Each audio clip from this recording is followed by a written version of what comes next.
Tahun 2024 bukan sekedar tahun biasa. Ini adalah arena penuh drama yang mengguncang hati rakyat. Mulai dari pemilu yang memanas, kebijakan yang menuai kontroversi, hingga demonstrasi yang menggema di seluruh negeri. Bagaimana masyarakat menghadapi badai perubahan ini, dan apa artinya bagi masa depan Indonesia?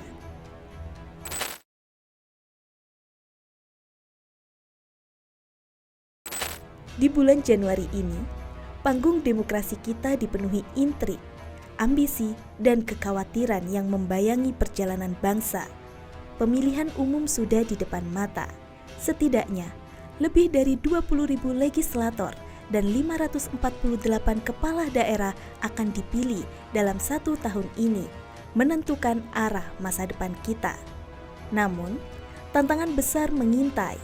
Dalam beberapa tahun terakhir, kualitas demokrasi kita terus dipertanyakan. Apakah prinsip-prinsip demokrasi yang kita perjuangkan mulai terkikis? Salah satu kontroversi besar muncul pertengahan Januari. Pemerintah memutuskan untuk memajukan tanggal pemilihan kepala daerah dari November ke September. Mengapa? Banyak yang percaya langkah ini adalah strategi untuk menguntungkan elit tertentu, termasuk Presiden Jokowi dan keluarganya. Bahkan, durasi kampanye dipangkas hanya menjadi 30 hari. Langkah ini diduga bertujuan untuk menguntungkan elit tertentu, termasuk Presiden Joko Widodo, Jokowi, dan keluarganya, dengan memberi mereka lebih banyak waktu untuk mempengaruhi hasil pemilihan. Di tengah hiruk-pikuk ini, sorotan juga mengarah pada pemilihan presiden. Prabowo Subianto, sang Menteri Pertahanan, kini maju sebagai kandidat presiden bersama Gibran Rakabuming Raka, putra Jokowi, sebagai calon wakil presiden. Meski jadi unggulan, dukungan mereka stagnan di angka 46-47%. Ada ancaman nyata yaitu putaran kedua yang mungkin tak terhindarkan jika suara mereka gagal menembus 50%. Jika itu terjadi, kita mungkin melihat pertarungan sengit pada bulan Juni dengan Anies Baswedan dan Muhaimin Iskandar yang mengincar posisi untuk menggulingkan mereka. Namun, yang memancing emosi publik lebih dari segalanya adalah isu nepotisme. Mahkamah Konstitusi membuka jalan bagi Gibran untuk maju, memicu kritik tajam tentang dinasti kekuasaan. Survei menunjukkan mayoritas rakyat tidak setuju. Tetapi, apakah suara rakyat cukup kuat untuk menggoyang dominasi para elit? Dan menjelang akhir Januari, badai semakin kuat. Laporan tentang intervensi aparat dalam kampanye presiden mulai mencuat. Kandidat seperti Ganjar Pranowo dan Anies Baswedan dikabarkan menghadapi tekanan yang tidak adil. Jokowi sendiri dalam kepanikannya atas stagnasi dukungan untuk Prabowo dan Gibran, konon melakukan pertemuan rahasia dengan partai pendukung. Januari ini menjadi cerminan dari persimpangan besar bagi demokrasi Indonesia. Praktik dinasti, intervensi pemerintah, dan stagnasi dukungan menggambarkan tantangan. Pertanyaannya, apakah pemilu ini akan menjadi tonggak kemajuan demokrasi atau malah sebaliknya menandai kemundurannya? Perjalanan panjang ini baru dimulai.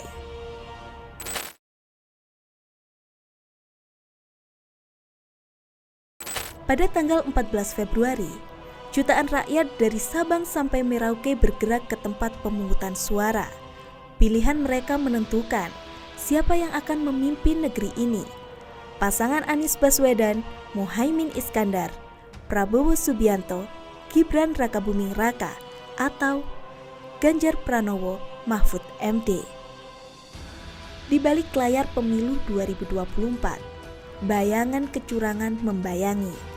Tuduhan bantuan sosial dan intervensi aparat negara beredar, mencoreng wajah proses pemilu yang seharusnya adil dan transparan. Kritik juga diarahkan pada pengawasan penyelenggaraan pemilu yang dinilai belum netral. Di tengah hiruk-pikuk ini, survei menunjukkan bahwa kepuasan terhadap Presiden Jokowi memiliki dampak besar pada preferensi pemilih, menambah bumbu pada kompleksitas pemilu 2024. Namun, di tengah proses rekapitulasi suara yang belum selesai, euforia menyelimuti kubu Prabowo Gibran. Pada 14 Februari 2024, mereka menggelar perayaan besar-besaran untuk menyatakan kemenangan dini di Istora Senayan, Jakarta. Panggung mega didirikan dengan sorotan lampu dan joget massal Oke Gas dari pendukung turut memeriahkan perayaan ini. Di media sosial, foto dan video dari acara itu menyebar dengan cepat, memicu respon beragam dari dukungan meriah hingga kritik tajam.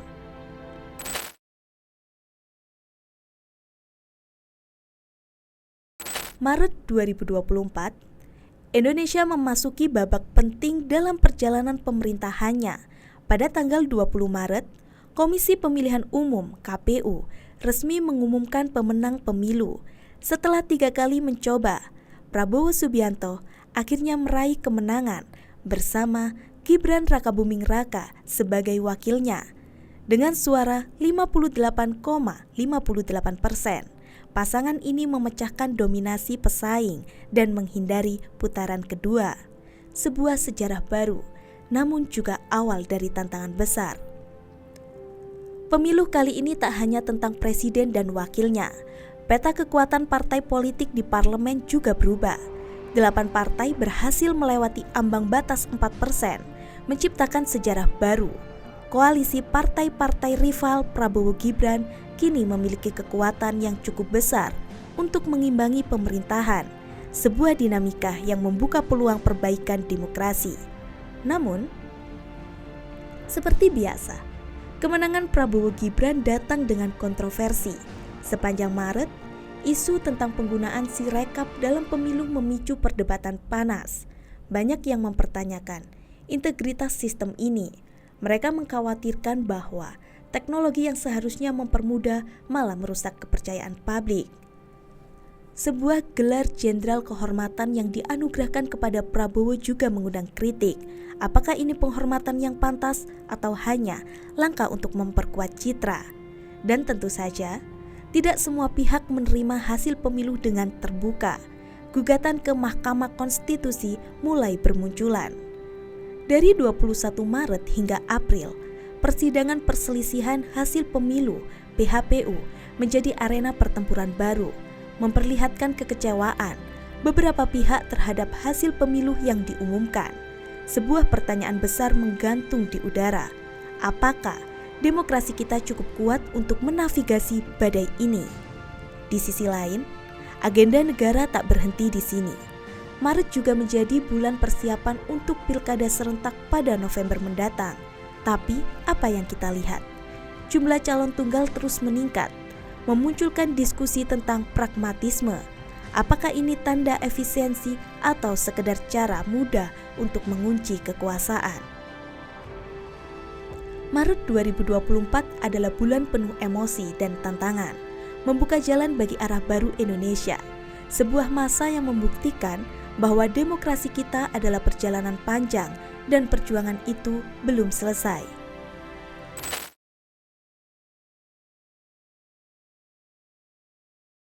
Pada 22 April 2024, sidang MK akhirnya digelar.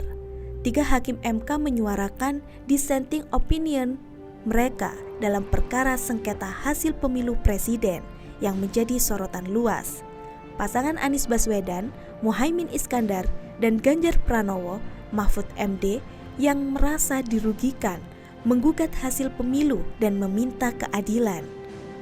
Namun, MK mengeluarkan putusan yang mengejutkan, menolak seluruh gugatan tersebut dengan alasan tidak ada bukti kecurangan yang cukup. Meskipun begitu, terdapat beberapa poin yang diterima oleh MK, termasuk permintaan pasangan Anies Muhaimin untuk melakukan pemilihan suara ulang di beberapa wilayah. Sejak gugatan pertama kali diajukan pada Maret 2024, ketegangan semakin memuncak.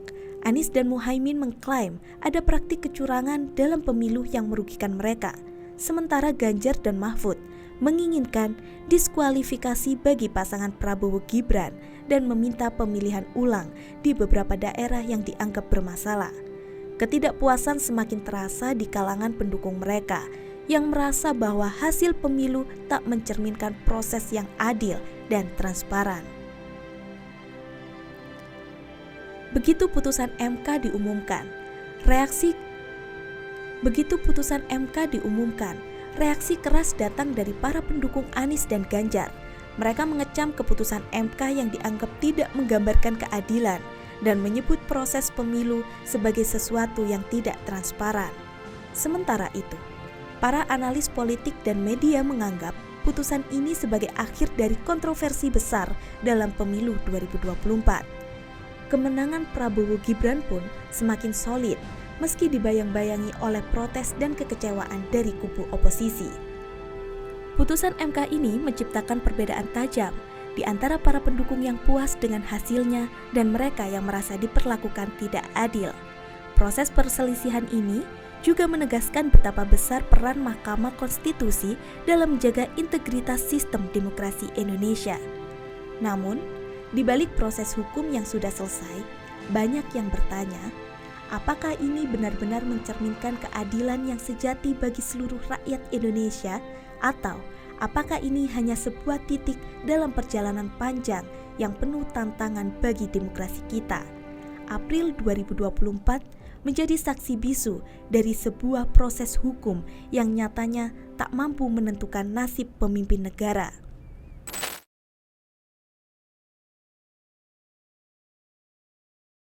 Bulan Mei 2024, sebuah bulan yang penuh dengan gelombang political crime yang bergejolak di Indonesia. Setelah pemilu yang menyisakan banyak cerita, kini fokus beralih ke pilkada serentak yang semakin mendekat. Para partai politik mulai menyiapkan diri untuk pertarungan baru di tingkat daerah.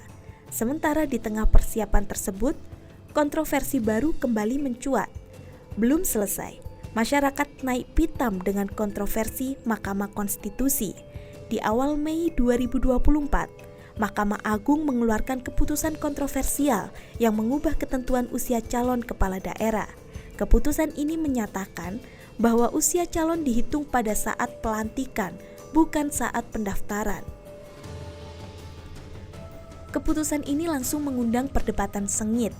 Banyak yang mengkhawatirkan keputusan ini membuka jalan bagi dinasti kekuasaan, salah satunya untuk Kaisang Pangarep, anak Presiden Jokowi yang mungkin akan ikut bertarung dalam Pilkada Serentak 2024. Keputusan tersebut mengandung kritik keras dari berbagai kalangan, yang melihat ini sebagai langkah mundur bagi demokrasi Indonesia. Praktik dinasti kekuasaan dianggap bisa semakin menguat, memperburuk kualitas pemilihan, dan mengancam asas demokrasi. Sebagai akibatnya, publik mulai berdebat keras tentang apakah keputusan ini memang berdasarkan pertimbangan hukum yang matang ataukah hanya sebuah jalan pintas yang menguntungkan kalangan tertentu. Di tengah kontroversi ini, partai-partai politik tak tinggal diam. Mereka mulai mengumpulkan kekuatan dan merumuskan strategi untuk mendukung calon-calon mereka di berbagai daerah. Pemilihan kepala daerah serentak semakin memanas dengan berbagai manuver yang mengarah pada persaingan ketat.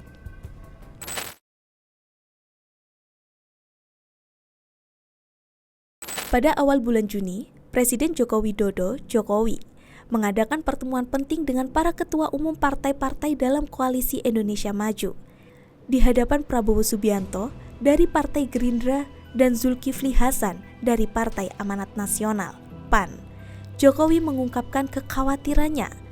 Ia menyoroti potensi kemenangan Anies Baswedan di Jakarta yang memiliki elektabilitas tinggi berkat dukungan kuat dari Partai Keadilan Sejahtera (PKS).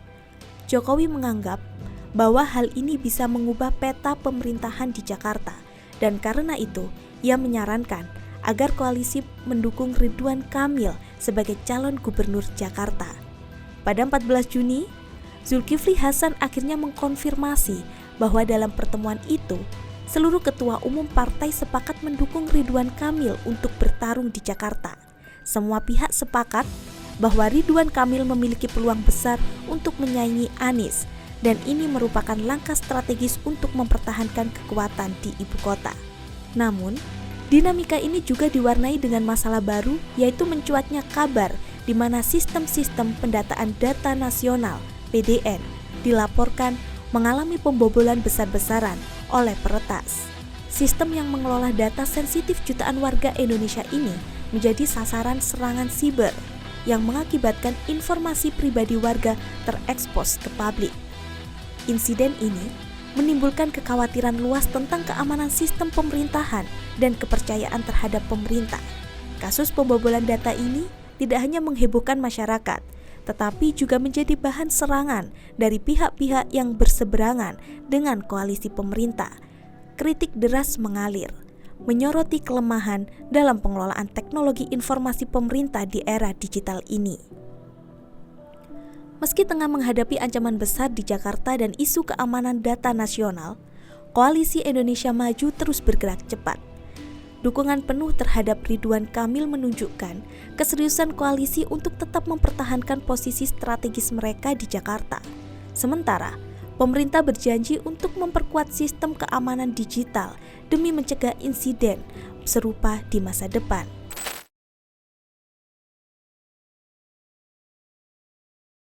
Pilkada Jakarta 2024 memasuki babak baru yang penuh intrik, di mana partai kartel mulai mengambil alih panggung kekuasaan, mengubah lanskap kompetisi dan demokrasi yang seharusnya berjalan bebas dan adil. Di tengah persaingan sengit menuju kursi gubernur Jakarta, muncul fenomena yang mengkhawatirkan partai kartel. Pada awalnya, Anies Baswedan menjadi favorit dalam survei elektabilitas. Namun perlahan kekuatan Koalisi Indonesia Maju, KIM, yang terdiri dari partai-partai besar seperti Gerindra, Golkar, Demokrat, dan PAN berusaha menekan peluang Anies. Kolaborasi antar partai-partai yang seharusnya bersaing ini menciptakan KIM Plus, yang memperkuat posisi mereka dan meredupkan harapan bagi Anies untuk maju sebagai calon gubernur. Dalam partai kartel, partai-partai politik seharusnya bersaing untuk mendapatkan dukungan rakyat, namun justru berkolaborasi untuk mengamankan kekuasaan bersama. Seperti yang dijelaskan oleh Kuscrido Ambardi, partai kartel punya beberapa ciri khas, diantaranya hilangnya ideologi yang jelas, kolaborasi meski bertentangan dengan prinsip persaingan, dan bahkan absennya oposisi yang kuat karena partai-partai bersatu dalam koalisi. Strategi Koalisi Indonesia Maju pun sangat jelas. Mereka menggembosi dukungan untuk Anies dengan menarik partai-partai yang sebelumnya mendukungnya. Mereka juga menawarkan posisi-posisi strategis dalam pemerintahan kepada partai-partai yang bersedia bergabung, menciptakan insentif yang mengalihkan perhatian dari kandidat alternatif.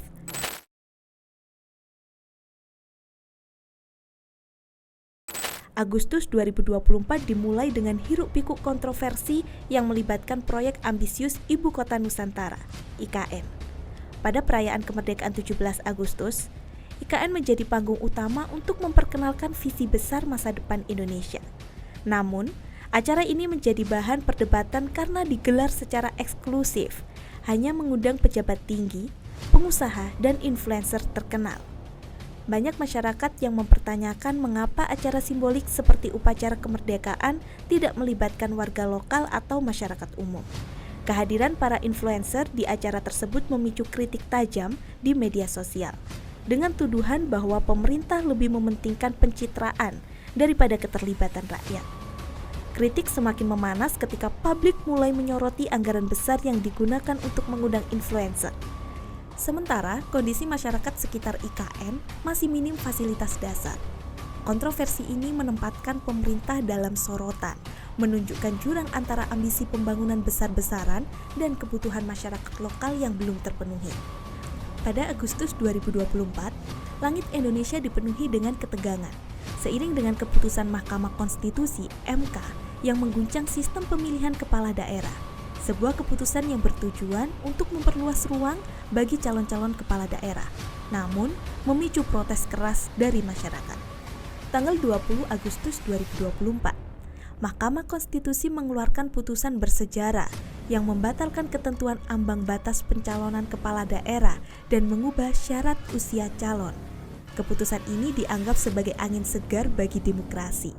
membuka peluang lebih lebar bagi mereka yang ingin terlibat dalam pemerintahan. Namun, tidak semua orang melihat ini sebagai langkah positif. Dewan Perwakilan Rakyat, DPR, dan pemerintah yang merasa keputusan ini mengancam stabilitas langsung bereaksi dengan mengusulkan revisi Undang-Undang Pilkada yang tetap mempertahankan ambang batas pencalonan. Hal ini menambah panasnya perdebatan dan masyarakat pun tidak tinggal diam.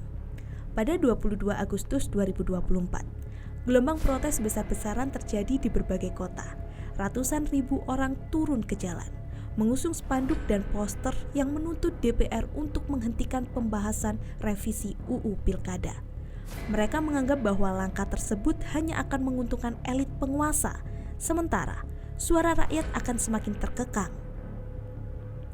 Di tengah hiruk-pikuk ini, peringatan darurat dengan gambar Garuda berlatar belakang biru menjadi viral.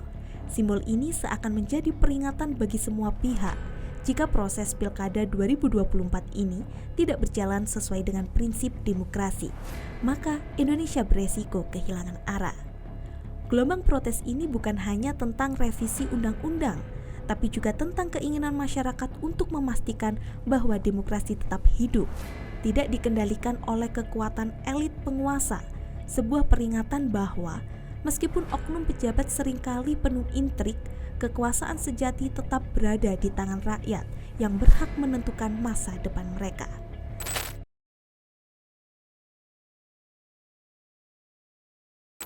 Bulan September 2024, Indonesia memasuki fase yang penuh ketegangan dan dinamika. Di tengah persiapan pilkada serentak yang akan digelar pada 27 November, berbagai fenomena muncul, mengundang perhatian banyak pihak dan memicu perdebatan publik. Salah satu yang mencolok adalah fenomena kotak kosong yang terjadi di 41 wilayah Indonesia. Di daerah-daerah ini, pemilih hanya akan dihadapkan pada satu pasangan calon, sementara kotak kosong menjadi pilihan alternatif. Hal ini mencerminkan minimnya kompetisi dalam pemilihan yang tak hanya menyulitkan pilihan pemilih, tetapi juga menimbulkan kekhawatiran besar tentang kualitas demokrasi di Indonesia. Bagaimana bisa demokrasi berkembang dengan sehat jika pilihan yang tersedia begitu terbatas? Di tengah ketegangan ini, putusan Mahkamah Agung (MA) yang memutuskan perubahan syarat usia calon kepala daerah juga memicu reaksi keras. Keputusan yang dianggap menguntungkan pihak-pihak tertentu, termasuk mereka yang memiliki akses ke kekuasaan, memicu kritik dari berbagai kalangan. Partai Nasdem dan PDI Perjuangan, misalnya, menilai bahwa hukum seakan dipermainkan demi kepentingan pribadi, mengkhawatirkan banyak pihak mengenai integritas proses pemilihan kepala daerah yang semakin dipertanyakan. Sementara itu, kampanye pilkada pun mulai menggeliat, dimulai pada 25 September hingga 23 November 2024. KPU telah menetapkan jadwal tahapan pemilihan, diikuti dengan pendaftaran pasangan calon dan pemutakhiran daftar pemilih.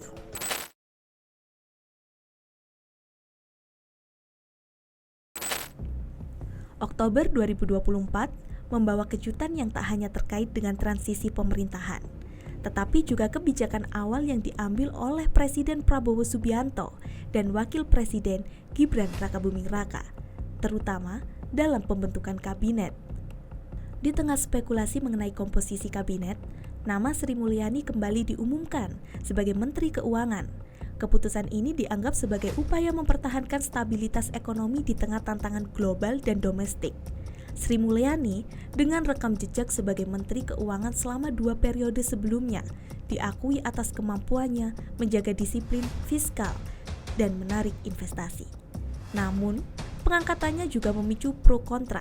Beberapa pihak menyebut langkah ini sebagai pilihan aman, sementara lainnya mempertanyakan inovasi kebijakan yang mungkin terbatas jika hanya mengandalkan figur lama. Pada 20 Oktober, Prabowo Subianto dan Gibran Rakabuming Raka resmi dilantik sebagai Presiden dan Wakil Presiden Indonesia periode 2024 sampai 2029. Gedung DPR, MPR dipenuhi dengan pejabat tinggi dan undangan kehormatan, sementara di luar, situasi jauh dari seremonial.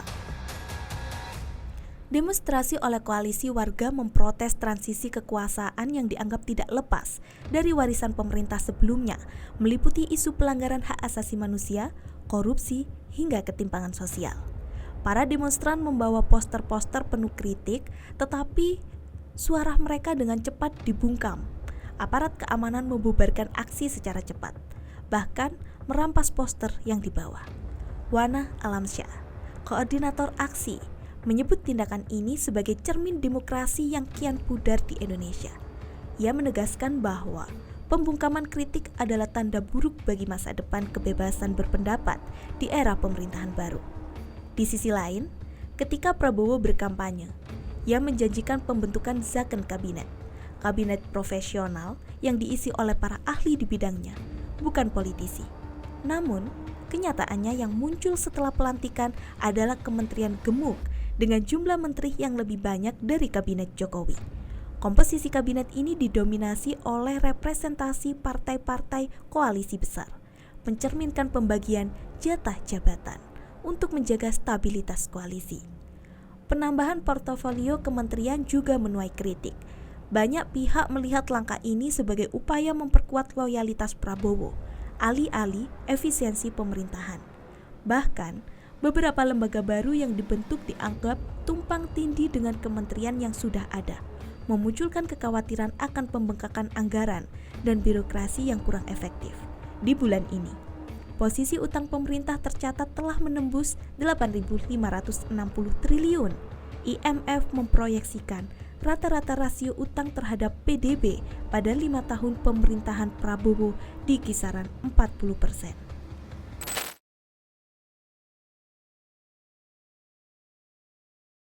Dalam perjalanan menuju pilkada, Jokowi menunjukkan dukungan terang-terangan kepada beberapa tokoh yang dianggap bisa melanjutkan arah pembangunan. Jokowi, yang dikenal memiliki pengaruh kuat di masyarakat, secara terbuka menyatakan dukungannya untuk beberapa kandidat, seperti Ridwan Kamil di Jakarta, dan beberapa nama besar lain di Jawa dan luar Jawa. Dalam pidatonya, Jokowi menyebutkan pentingnya keberlanjutan pembangunan dan stabilitas pemerintahan, yang diyakini menjadi alasan utama endorse tersebut.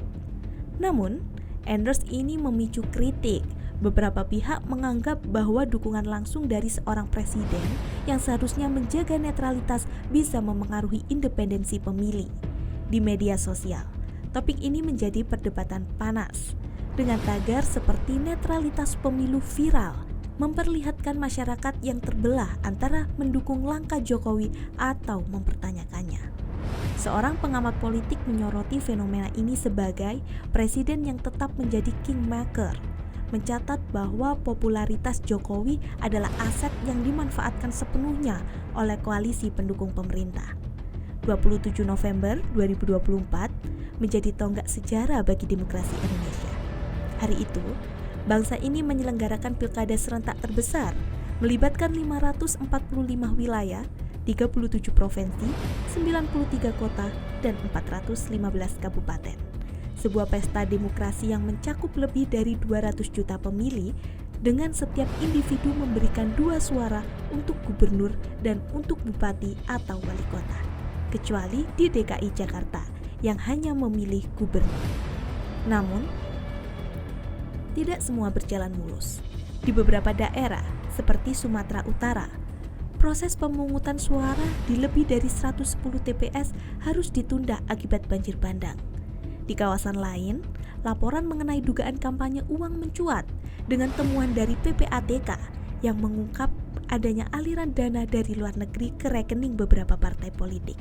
Meski demikian, pengawasan ketat dilakukan untuk memastikan integritas proses pemilu. Di tengah hiruk-pikuk isu kejenuhan terhadap sistem pemerintahan menjadi perhatian, banyak pengamat mencatat bahwa meskipun antusiasme tinggi di beberapa daerah, sebagian masyarakat tampak apatis didorong oleh kejenuhan pada pemerintah atau gangguan bencana alam yang terjadi menjelang pemilu. Ini menjadi sinyal bagi pemerintah baru untuk membangun kembali kepercayaan publik terhadap demokrasi. Ketika hari berganti malam, quick count mulai mengalir dari TPS di seluruh negeri. Koalisi pemerintah, termasuk tokoh-tokoh besar seperti Prabowo Subianto, diprediksi akan mendominasi kemenangan di banyak provinsi. Namun, dinamika persaingan terasa nyata di wilayah-wilayah tertentu. Jawa Tengah, calon gubernur Ahmad Lutfi menunjukkan dominasi besar, meninggalkan lawannya jauh di belakang. DKI Jakarta, kontestasi berlangsung ketat. Ridwan Kamil yang semula diunggulkan mulai kehilangan posisi teratas dalam penghitungan awal. Jakarta menjadi arena panas, mencerminkan kompleksitas pemerintahan ibu kota. Jawa Timur, nama besar seperti Tri Risma Harini, mantan wali kota Surabaya, dan ulama terkemuka Marzuki Mustamar mencuri perhatian, memperlihatkan duel yang sangat sengit. Sumatera Utara, petahana Edi Rahmayadi kalah dari Bobi Nasution dan Surya dengan perolehan suara masing-masing sebesar 37,29% dan 62,71%. Bobi Nasution merupakan menantu Presiden Joko Widodo.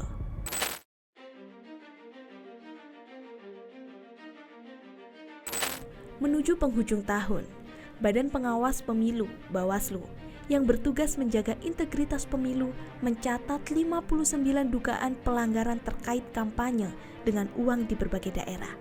Angka ini bukan sekedar statistik, ia adalah pengingat bahwa perjalanan demokrasi di Indonesia masih terjal dengan tantangan.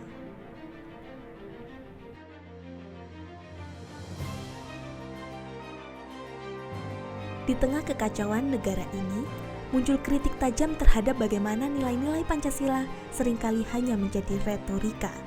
Kasus-kasus korupsi, manipulasi kekuasaan, dan inkonsistensi penegakan hukum terus mencerminkan kegagalan dalam mewujudkan keadilan sosial sebagaimana diamanatkan oleh Sila kelima.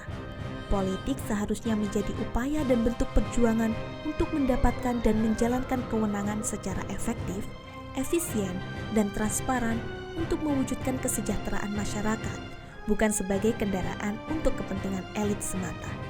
Yang terjadi di Indonesia tidak lain dan tidak bukan adalah karena tidak adanya pemisahan antara negara dan pemerintah, sehingga posisi rakyat yang memegang kedaulatan dan pemerintah yang melaksanakan perundang-undangan menimbulkan tumpang tindih. Pemerintah yang seharusnya menjadi tenaga kerja justru menjadi sewenang-wenang karena kekuasaannya. Kami